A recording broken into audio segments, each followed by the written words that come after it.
प्यारे बच्चों, आप सब कैसे हैं? प्रणाम बाबा जी, हम सब अच्छे हैं। बच्चों, इस रोमांचक योग यात्रा में आप सबका पुनः स्वागत है। इस यात्रा में हम सुंदर सुंदर स्थानों की सैर करेंगे। साथ में सरल एवं रोचक योग अभ्यास भी करेंगे। खेल खेल में सीखेंगे योग। हाँ, और हाँ बच्चों, आहार हमारे जीवन को बहुत प्रभावित करता है। तो आहार की जानकारी आपको आचार्य जी देंगे। नमस्ते आचार्य जी। खुश रहो बच्चों। खेल खेल में योग और दीपिका दीदी हमें कहानियाँ एवं कविता भी सुनाएंगी, है ना दीदी? हाँ बच्चों। मित्रों, मैं हूँ चिराग और यह है रुचि। हम भी रहेंगे आपके साथ साथ। तो बच्चों, अब हम चलते हैं अपनी योग यात्रा पर।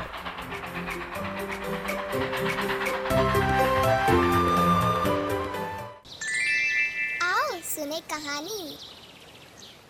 सोनू के घर के पास एक कुत्ता रहता था। वो सभी पर भौंकता था। कभी-कभी वो दूसरों को काट भी लेता था। लोग उस पर पत्थर फेंकते थे, डंडे से मारते थे। वो परेशान रहता था। एक बार उसके साथी ने उससे कहा, तुम लोगों पर बार-बार भौंकना बंद करो। ऐसा करने पर सभी तुम्हें प्यार करेंगे। ये सुनकर उसने बार-बार भौंकना बंद कर दिया। अब कोई उस पर पत्थर नहीं फेंकता था। लोग उसे रोटी देने लगे। अब बताओ, इस कहानी से क्या सीख मिलती है? दीदी, डराने और धमकाने वालों से लोग प्यार नहीं करते। सही जवाब। आहार के गुण। बच्चों, क्या आप शारीरिक व मानसिक स्वास्थ्य पाना चाहते हो? हाँ आचार्य जी। तो आपको आहार के कुछ नियमों का विशेष रूप से पालन करना है। जैसे आपको भोजन करने की निश्चित दिनचर्या बना लेनी चाहिए। सुबह, दोपहर एवं रात्रि में निश्चित समय पर भोजन करना। थोड़ी-थोड़ी देर में या बार-बार खाना, जल्दी-जल्दी बिना चबाए खाना, बासी तथा अति शीतल और अति गर्म खाना, इन सभी बुरी आदतों से बचना चाहिए। भोजन करने से पहले हाथ, पैर और मुंह अच्छी तरह धोना चाहिए और भोजन प्रसन्न चित्त और शांत होकर धीरे-धीरे अच्छी तरह चबाना चाहिए। अब तो मैं भी सात्विक आहार लूंगी और अपना फेवरेट कार्टून टीवी प्रोग्राम देखते हुए खाऊंगी। मुझे बड़ा अच्छा लगता है। बिल्कुल नहीं, क्योंकि टेलीविजन से आने वाली तरंगें तुम्हारे भोजन को दूषित करेंगी और साथ ही तुम मन लगाकर भोजन नहीं कर पाओगी। इससे अनेक रोग हो सकते हैं। और भी अच्छा होगा अगर हम सब भोजन करते समय फोन पर या आपस में बातें नहीं करें। शांत रहकर, स्वाद लेते हुए, चबा-चबा कर आनंद के साथ भोजन करें। और याद रखो बच्चों, जैसा खाओ अन्न वैसा होवे मन।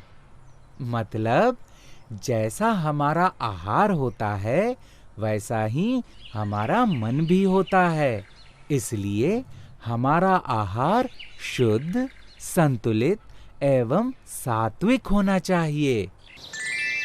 आओ मिलकर गाएं हम। अब रुचि ओम का उच्चारण करेगी। देखो, रुचि के सामने चार्ट पर क्या लिखा है और अब देखो वो क्या करती है। और ध्यान से सुनो। ओ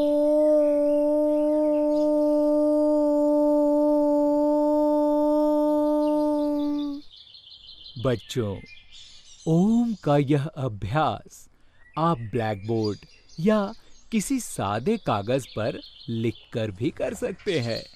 पर ध्यान रखो, पहले धीरे धीरे गहरी श्वास भरो, फिर हो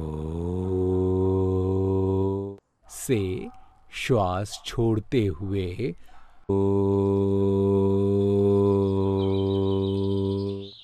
पर पूरी श्वास छोड़ दो।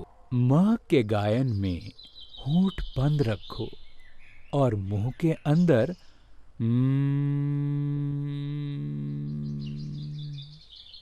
का गुंजन करो। श्वास छोड़ते समय ओम स्वर पर लय का विशेष ध्यान दो।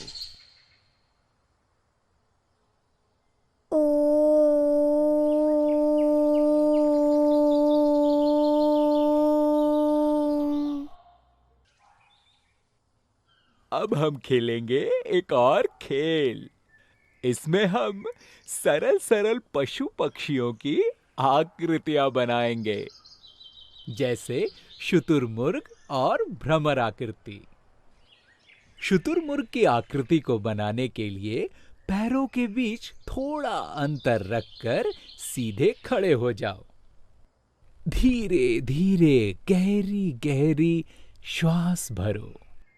अब शरीर को थोड़ा सामने की ओर झुका दो और दोनों हाथों को पीछे की ओर ऊपर उठा लो। उंगलियों के बीच अधिक से अधिक अंतर रखते हुए उन्हें फैलाओ। सिर सीधा रखते हुए सामने देखो। पंजों के बल पर शरीर को जमीन से ऊपर उठाओ। श्वास छोड़ दो। ऐसा 3 से 4 बार करो। इसके बाद शुतुरमुर्ग की आकृति में ही गोले में चलना शुरू करो। धीरे धीरे चलने की गति बढ़ाओ और जिस तरह शुतुरमुर्ग दौड़ता है उसी तरह तेज दौड़ो। यह खेल अकेले, जोड़े में एवं समूह में खेल सकते हैं। शुतुरमुर्ग की आकृति गर्दन और पीठ के व्यायाम के लिए एक बढ़िया यौगिक खेल है। इस आसन से संतुलन और एकाग्रता बढ़ती है। अब बनाएंगे भ्रमर आकृति। भ्रमर यानी भौरा। तो बच्चों, अब तैयार हो जाओ भौरा बनने के लिए। सबसे पहले पैरों को पास पास रखकर सीधे खड़े हो जाओ। धड़ और सिर को एक सीध में रखते हुए शरीर को कमर से सामने की ओर झुकाओ। दाहिने पैर को पीछे ले जाकर इस प्रकार उठाओ कि पैर और धड़ एक सीधी रेखा में रहे। दोनों हाथों को पीछे की ओर उठाओ। हथेलियां आमने सामने हो। इस स्थिति में गहरा श्वास लो और धीरे धीरे श्वास छोड़ते हुए भौरे की तरह गुंजन करो।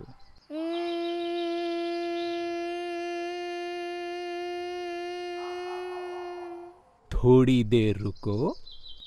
अब सीधे खड़े होकर कुछ पल विश्राम करते हुए दूसरे पैर से भी इसी तरह करो।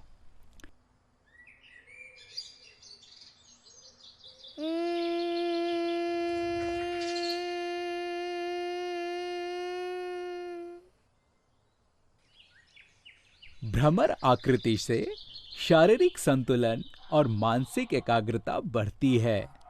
पैर की मांसपेशियां मजबूत होती हैं।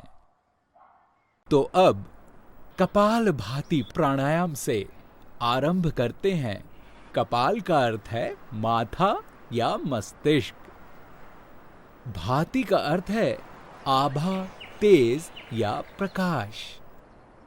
सबसे पहले पद्मासन या सुखासन में बैठ जाओ। आंखें बंद कर लो। बच्चों, अब बलपूर्वक श्वास को बाहर छोड़ो।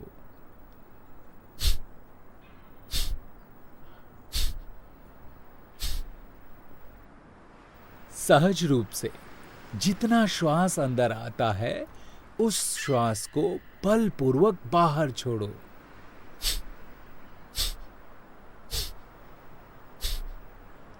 ऐसा करने से तुम्हारा उदर भाग भी अंदर बाहर की ओर गतिमान होता है, जिससे शरीर के अंदर के अंगों की मालिश होती है।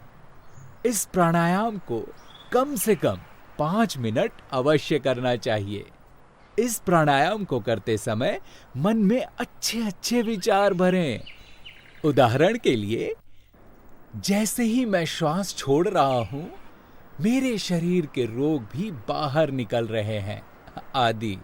जो बच्चे तीव्रता से श्वास को बाहर न फेंक सके, वे सहजता से अपनी क्षमता के अनुसार अभ्यास करें। कपालभाति प्राणायाम से चेहरे का ओज, तेज तथा सौंदर्य बढ़ता है, मस्तिष्क का विकास होता है, मन स्थिर, शांत तथा प्रसन्न रहता है और नकारात्मक विचार जैसे निराशा, भय आदि दूर होते हैं। इस प्राणायाम से श्वास रोग, मोटापा आदि दूर होते हैं। मस्तिष्क, उदर, हृदय एवं फेफड़ों की क्रिया शक्ति बढ़ती है। अब एक और मजेदार प्राणायाम, जिससे आएगी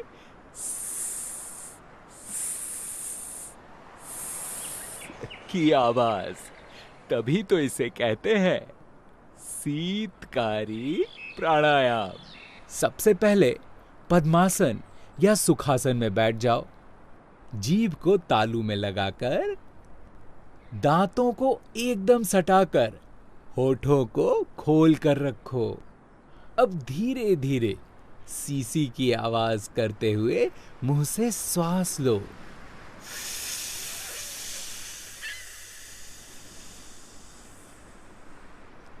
और गहरी श्वास लेकर फेफड़ों को पूरा भर लो।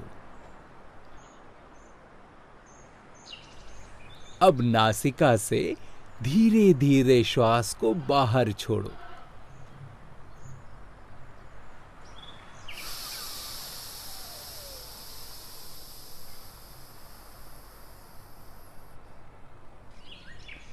श्वास छोड़ते समय मुख बंद कर लो। अब इस क्रिया को 8 से 10 बार दोहराओ।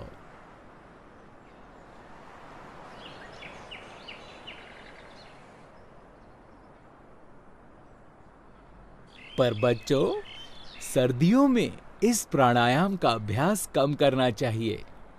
जिन बच्चों को निद्रा अधिक आती है, वे अवश्य करें। यह प्राणायाम नींद को कम करता है और शरीर को शीतल रखता है। बच्चों के दांतों के रोग, पायरिया आदि इस प्राणायाम से दूर होते हैं। यह प्राणायाम गला, मुख और जीभ के रोगों में भी लाभप्रद है। अब करेंगे ठंडक देने वाला शीतली प्राणायाम। शीतली मतलब ठंडक देने वाला। सबसे पहले पद्मासन या सुखासन में बैठ जाओ।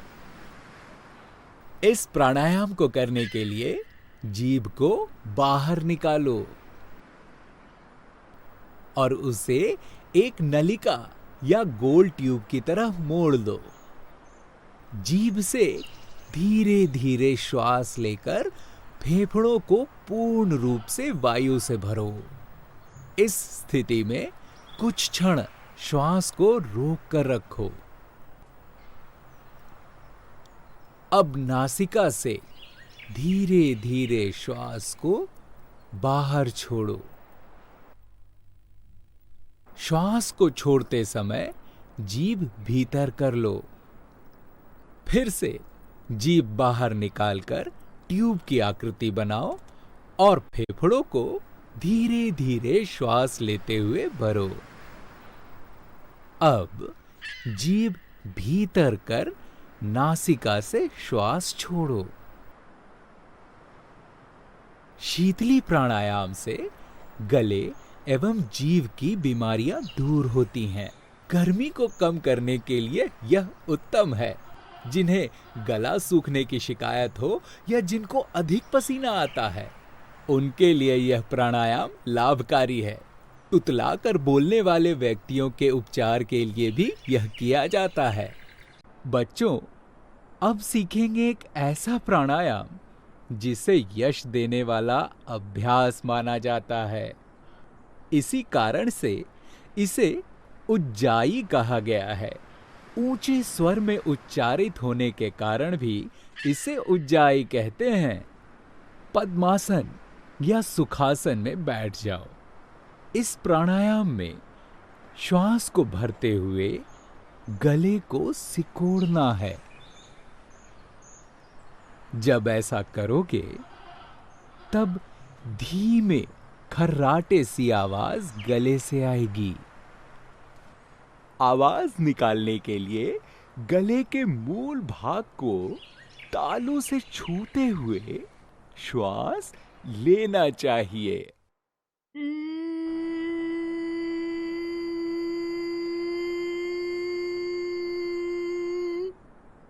मुंह बंद रहेगा तथा श्वसन क्रिया नासिका से होगी। दाएं हाथ के अंगूठे से दाईं नासिका को बंद करके बाईं नासिका से श्वास को बाहर छोड़ो। श्वास छोड़ते समय कोई आवाज नहीं होगी।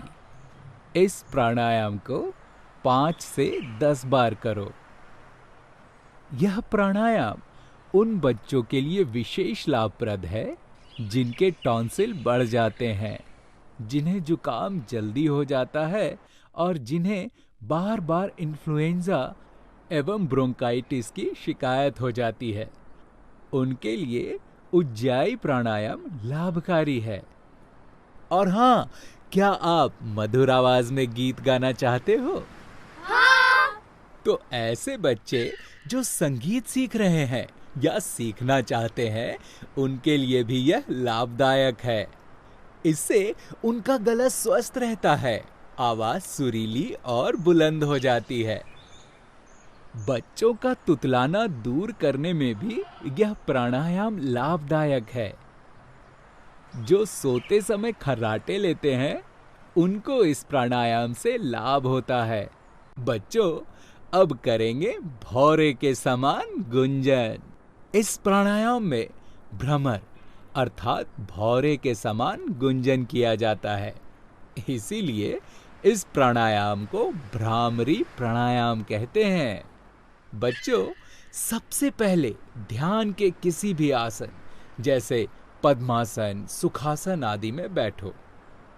अब श्वास फेफड़ों में भरकर मध्यमा उंगलियों को नाक के मूल में आंख के पास रखो और हाथों के अंगूठों से कानों को बंद कर दो। इसके बाद आंखें बंद करो। अब भौरे के समान गुंजन करते हुए धीरे धीरे श्वास छोड़ो।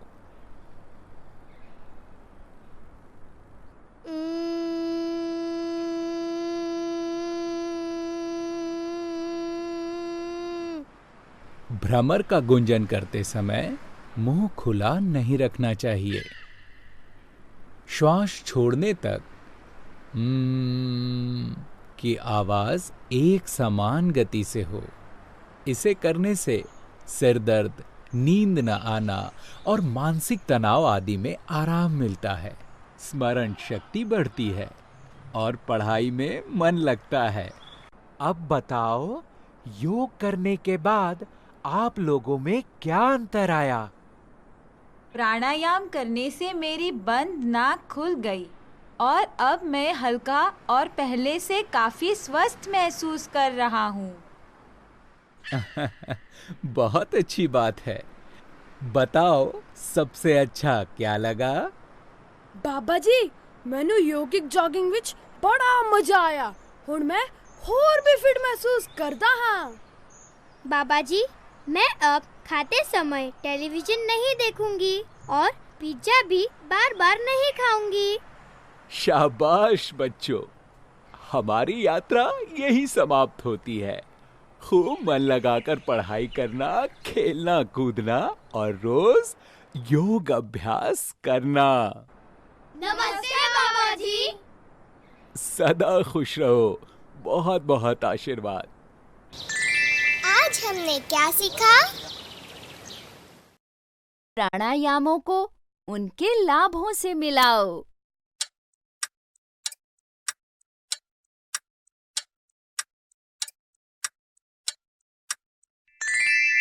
बिल्कुल सही। प्राणायामों को उनके लाभों से मिलाओ।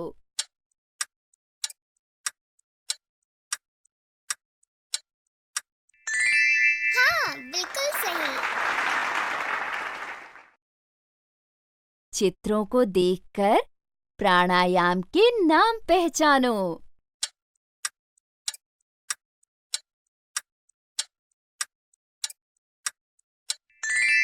बिल्कुल सही।